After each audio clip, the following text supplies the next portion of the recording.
স্বাগত গ্লোবাল টাইমে। বিশ্বের নানা প্রান্তের খবর নিয়ে আপনাদের সঙ্গে আছে আমি পিঙ্কি সানোয়ার। এতক্ষণ দেখছিলেন শিরোনামগুলো, এবার বিস্তারিত। ইসরায়েলে হামলার জবাবে আবারও পাল্টা হামলা চালিয়েছে ইরান। দেশটির রাজধানী তেল আবিব এবং জেরুজালেমের বিভিন্ন লক্ষ্যবস্তুতে আঘাত হেনেছে ইরানের মিসাইল। এতে একজন নিহত এবং আহত হয়েছে অন্তত ৬৩ জন। এদিকে ইসরায়েলের অব্যাহত হামলায় ৭৮ জন নিহতের তথ্য দিয়েছে তেহরান। শনিবার মধ্যরাতের পরপর ইরানের কয়েক দফা হামলায় কেঁপে ওঠে ইসরায়েল। তেল আবিব এবং জেরুজালেম লক্ষ্য করে অনবরত মিসাইল ছুড়ে তেহরান। টার্গেট করা হয় একাধিক সামরিক স্থাপনা, ঘটে হতাহতের ঘটনা। এরই মধ্যে আরও হামলার শঙ্কায় নাগরিকদের নিরাপদ আশ্রয়ে সরিয়ে নিচ্ছে দেশটির সেনাবাহিনী। ইরানের হামলার পরপরই বাংকারে আশ্রয় নেন নেতানিয়াহু সহ নিরাপত্তা বাহিনীর প্রধান এবং উচ্চপদস্থ মন্ত্রীরা। ইরানের হামলার জবাব দিতে ইরানিদের সতর্ক করে ইসরায়েলি প্রধানমন্ত্রী জানিয়েছেন এই হামলা অব্যাহত থাকবে। আমি ইরানের জনগণের উদ্দেশ্যে বলতে চাই, আমরা যে হামলা শুরু করেছি তা আপনাদের মুক্তির পথ দেখাবে। এদিকে শনিবার ইরানে কয়েক দফা হামলা চালিয়েছে ইসরায়েল। তেহরান আন্তর্জাতিক বিমানবন্দর সহ কয়েকটি স্থানে বিস্ফোরণ হয়েছে, বাড়ছে হতাহতের সংখ্যা। ইরানের সর্বোচ্চ ধর্মীয় নেতা আয়াতুল্লাহ আলী খামেনি জানিয়েছেন, ইসরায়েল যে যুদ্ধ শুরু করেছে তাতে পিছু টান দেওয়ার সুযোগ নেই। যুদ্ধ শুরু করেছে ইসরায়েল। এই অপরাধের মাধ্যমে ইহুদিবাদী সরকার নিজেদের জন্য ভয়াবহ পরিণতি ডেকে এনেছে। এদিকে পাল্টা হামলায় আনন্দ মিছিল করেছে ইরানিরা। দেশটির রাজধানী তেহরানে জাতীয় পতাকা হাতে শত শত নাগরিক উচ্ছ্বাস প্রকাশ করে। মাসুদ রানা, নিউজ 24। এদিকে ইরানের হামলার দায় যুক্তরাষ্ট্রকে নিতে হবে বলে হুঁশিয়ারি দিয়েছে তেহরান। সংঘাতের জন্য জাতিসংঘে পাল্টাপাল্টি দোষারোপ করেছে উভয় দেশ। অন্যদিকে সরাসরি তেহরানের পক্ষ নিয়ে ইসরায়েলের সমালোচনা করেছে চীন। তবে ইরান ইসরায়েলি হামলা স্পষ্ট উস্কানি বলে মন্তব্য করেছেন এরদোয়ান। এদিকে ইরান ইসরায়েল যুদ্ধ থামাতে মধ্যস্থতা করার প্রস্তাব দিয়েছে রাশিয়া। ইরান ইসরায়েলের হামলা নিয়ে বৈশ্বিক রাজনীতিতে বাড়ছে উত্তাপ। শুক্রবার জাতিসংঘের নিরাপত্তা পরিষদের বৈঠকে ইরান অভিযোগ তোলে, ইরানের উপর চালানো হামলায় সরাসরি সহায়তা দিয়েছে যুক্তরাষ্ট্র এবং এর জন্য তাদের পুরোপুরি দায় নিতে হবে। ইসরায়েল কৌশলে কূটনীতি হত্যা করছে, আলোচনার পথ নষ্ট করেছে এবং পুরো অঞ্চলকে ভয়াবহ যুদ্ধের দিকে ঠেলে দিচ্ছে। আর এসব কর্মকাণ্ডে যুক্তরাষ্ট্র তাদের পৃষ্ঠপোষকতা দিয়ে চলেছে। তবে ইসরায়েলের দাবি, তারা দফায় দফায় ইরানকে সমঝোতার সুযোগ দিয়েছে, বরং চুক্তি ভঙ্গ করে ইসরায়েলের হুমকি হয়ে দাঁড়িয়েছে তারা। আমরা যখন আলোচনা করে সমাধানের পথে গিয়েছি তখনই তারা পিছুটান দিয়েছে, তারা সমঝোতার পথ নষ্ট করেছে। ইরানে ইসরায়েলের হামলার কঠোর নিন্দা জানিয়েছে চীন। এ হামলাকে ইরানের সার্বভৌমত্ব, নিরাপত্তা এবং আঞ্চলিক অখণ্ডতার লঙ্ঘন বলে অভিহিত করেছে দেশটির জাতিসংঘ প্রতিনিধি।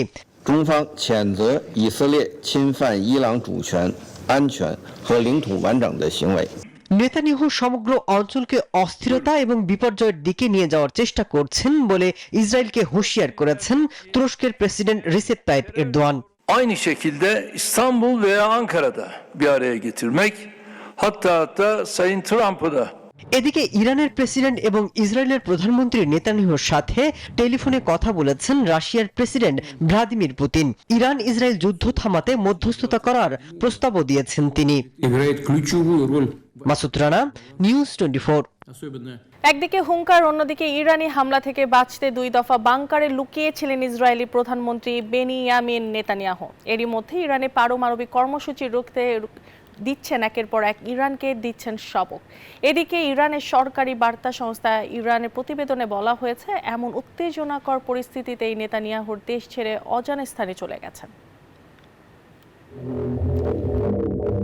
ইরানের অপারেশন ট্রু প্রমিস 3 অভিযান শুরুর পর আতঙ্কে দলবল নিয়ে বাংকারে আশ্রয় নেন নেতানিয়াহু। তবে এবারই প্রথম নয়। গত বছরের অক্টোবরে ইরানের জোরালো হামলায় রীতিমতো দৌড়ে পালাতে দেখা যায় নেতানিয়াহুকে। সে সময় সামাজিক মাধ্যমে ভিডিও ছড়িয়ে পড়ে। এর আগে গেল নভেম্বরে বেনিয়ামিন নেতানিয়াহুর বাড়ির বাগানে 2টি ফ্ল্যাশ বোমা নিক্ষেপ করা হয়। সে সময়ও বাসায় না থেকে বাংকারে আশ্রয় নেন। আশ্রয় নিয়েছেন। তবে এমন উত্তেজনাকর পরিস্থিতিতেই নেতানিয়াহু দেশ ছেড়ে অজানা স্থানে চলে যাওয়ার খবর প্রকাশ করেছে ইরানের বিভিন্ন গণমাধ্যম। সরকারি বার্তা সংস্থা ইরনার প্রতিবেদন অনুসারে চ্যানেল 12 নেতানিয়াহুর বিমানের একটি ছবি প্রকাশ করেছে। ছবিতে দেখা গেছে 2টি যুদ্ধ বিমান তাকে পাহারা দিয়ে ইসরায়েলি অঞ্চলের বাইরে একটি অজানা স্থানে নিয়ে যাচ্ছে। সম্ভবত সেটি যাচ্ছে গ্রিসের রাজধানী এথেন্সে। একদিকে হুঙ্কার, অন্যদিকে ইরানি হামলা থেকে বাঁচতে 2 দফা বাংকারে লুকিয়েছিলেন ইসরায়েলের প্রধানমন্ত্রী বেনিয়ামিন নেতানিয়াহু। এরই মধ্যে ইরানের পারমাণবিক কর্মসূচি রুখতে দেন একের পর এক ইরানকে ছবক। ইসরায়েলের প্রধানমন্ত্রী বলেছেন, যতদিন লাগে ততদিন এই হামলা চলবে। তাদের চূড়ান্ত লক্ষ্য ইরানের পারমাণবিক অস্ত্র তৈরির সক্ষমতা ধ্বংস করা। Moments ago, Israel launched Operation ইরানের হুমকিকে প্রতিহত করার জন্য একটি লক্ষ্যবস্তু সামরিক অভিযান। এই হুমকি দূর করতে যতদিন সময় লাগবে ততদিন এই অভিযান চলবে।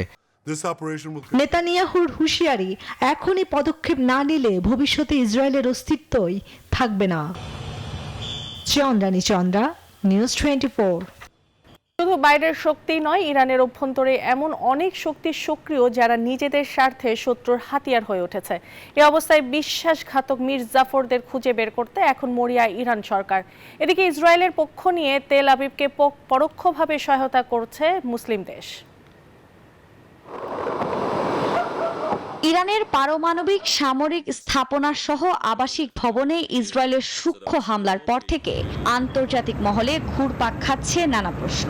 কিভাবে 1000 কিলোমিটার দূর থেকে সুনিপুণ এ হামলা চালালো তেল আবিব, আর মুসলিম কোন দেশই বা তাদের আকাশপথ ব্যবহার করতে দিয়ে করেছে পরোক্ষ সহায়তা?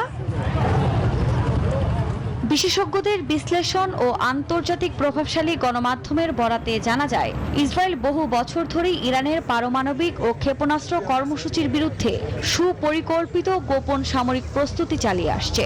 দেশটির গোয়েন্দা সংস্থা মোসাদ ইরানের ভেতরেই গোপন ঘাঁটি বানিয়ে অভিযান পরিচালনা করেছে। এমনকি ইরানের অভ্যন্তরেই মোসাদ একাধিক গুপ্ত অভিযান চালিয়েছে। অনেক ক্ষেত্রে সেই তথ্য ও সহযোগিতা এসেছে ভেতর থেকেই। এমনকি ইরানের বিপ্লবী গার্ড আইআরজিসির কিছু জেনারেল সামরিক ক্ষমতা ব্যবহার করে নিজেদের জন্য বানিয়ে নিয়েছেন বিশাল অর্থনৈতিক সাম্রাজ্য। ফলে বাইরের শত্রুর চেয়ে ঘরের শত্রুরাই এখন ইরানের জন্য হয়ে উঠেছে ভয়ঙ্কর। এ অবস্থায় মির্জাফরদের খুঁজে বের করতে নেমেছে ইরান সরকার। এদিকে এই হামলায় যুক্তরাষ্ট্র ইসরায়েলকে সহায়তা করেছে এমন তথ্য উঠে এসেছে মিডল ইস্ট আইয়ের প্রতিবেদনে।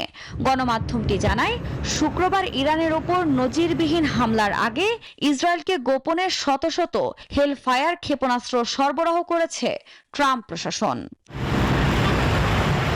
তবে ইসরায়েলের মিত্ররা ছায়ার মতো পাশে থাকলেও ইরানের ক্ষেত্রে ঘটেছে এর ঠিক ব্যতিক্রম।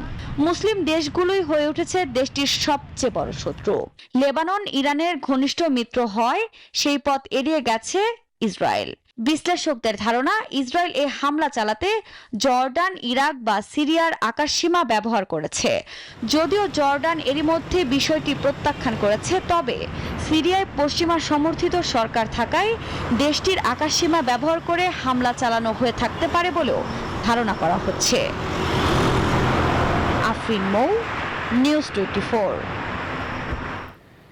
ইরানের জনগণকে বিদ্রোহ করার ডাক দিলেন ইসরায়েলের প্রধানমন্ত্রী নেতানিয়াহু, যা এখন টক অব দ্য টাউনে পরিণত হয়েছে।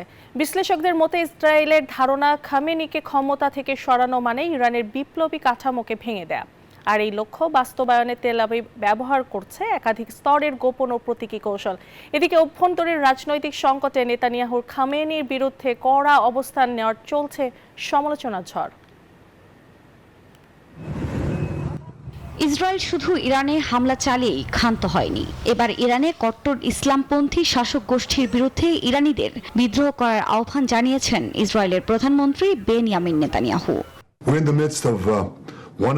গত কয়েক দশক ধরে যে অশুভ ও নিপীড়ক শাসক গোষ্ঠী আপনাদের ঘাড়ে চেপে বসে আছে, তাদেরকে নামানোর সময় এসেছে।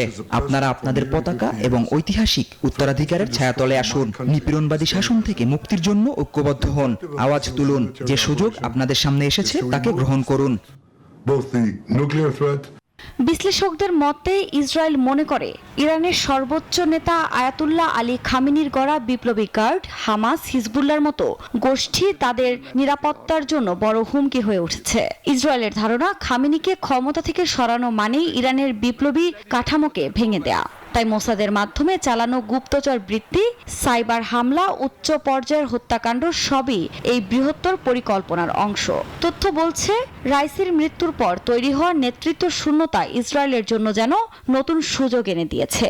আর ইরানের জনগণের মধ্যে ধর্মীয় নেতৃত্বের ওপর আস্থার অভাব, অভ্যন্তরীণ দুর্নীতি ও অর্থনৈতিক সংকটকে কাজে লাগাতে চাইছে ইসরায়েল। এই চাপে খামেনির পতন ঘটলেই ভেঙে পড়বে ইরানের বিপ্লবী পরিচয়। এদিকে ইসরায়েলের অভ্যন্তরীণ রাজনৈতিক সংকটের মধ্যেই নেতানিয়াহুর খামেনির বিরুদ্ধে কড়া অবস্থান নেওয়ায় আন্তর্জাতিক মহলে শুরু হয়েছে সমালোচনা। ইসরায়েলের প্রধানমন্ত্রীর বক্তব্যকে অনেকেই বিক্ষোভ থেকে জনগণের দৃষ্টি সরানোর চেষ্টা বলেই মনে করছেন। রাজনৈতিক বিশ্লেষকদের মতে দেশের ভেতরে গণতন্ত্র সংকটে যখন জনগণ প্রশ্ন তুলছে, তখন বাইরের শত্রুকে সামনে এনে জাতীয়তাবাদী আবেগ উস্কে দেওয়ার চেষ্টা করছেন নেতানিয়াহু। আফরিন মৌ, নিউজ 24। ইসরায়েলকে সহায়তাকারী দেশগুলোতেও হামলার হুঁশিয়ারি দিয়েছেন ইরান। পাশাপাশি ইসরায়েলের বিরুদ্ধে অপারেশন ট্রু প্রমিস 3 সফল দাবি করে তেল আবিবকেও শাসিয়েছে ইরান। তেহরানে হামলা করে তেল আবিব অনুতাপ বলে মন্তব্য করেছেন ইরানের প্রেসিডেন্ট মাসুদ পেজেশকিয়ান। এদিকে হামলা অব্যাহত রাখলে ইরান পুড়ে ছারখার হয়ে যাবে বলে হুঙ্কার দিয়েছে ইসরায়েল। ইসরায়েলের হামলার বদলা নিতে অপারেশন ট্রু প্রমিস 3 নামের বৃহৎ সামরিক অভিযান শুরু করেছে ইরানের বিপ্লবী গার্ড বাহিনী IRGC। এই অপারেশনের মূল লক্ষ্য ইসরায়েলের বিমান ঘাঁটি, রাডার ব্যবস্থা এবং ভূগর্ভস্থ সামরিক ঘাঁটি ধ্বংস করা, যা 3 ধাপে করা হবে।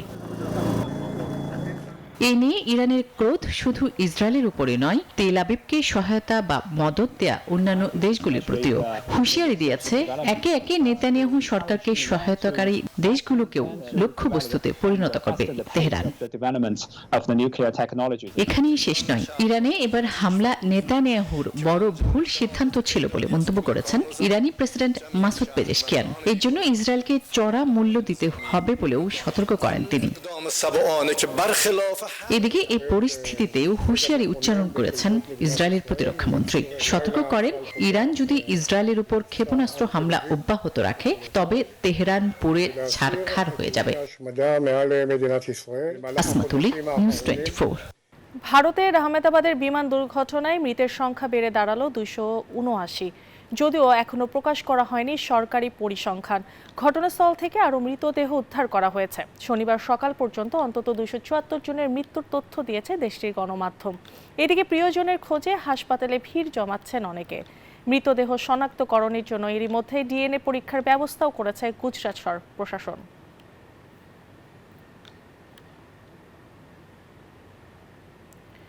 এই ছিল গ্লোবাল টাইমে এখনকার মতো আয়োজন। এতক্ষণ সাথে থাকার জন্য ধন্যবাদ সবাইকে।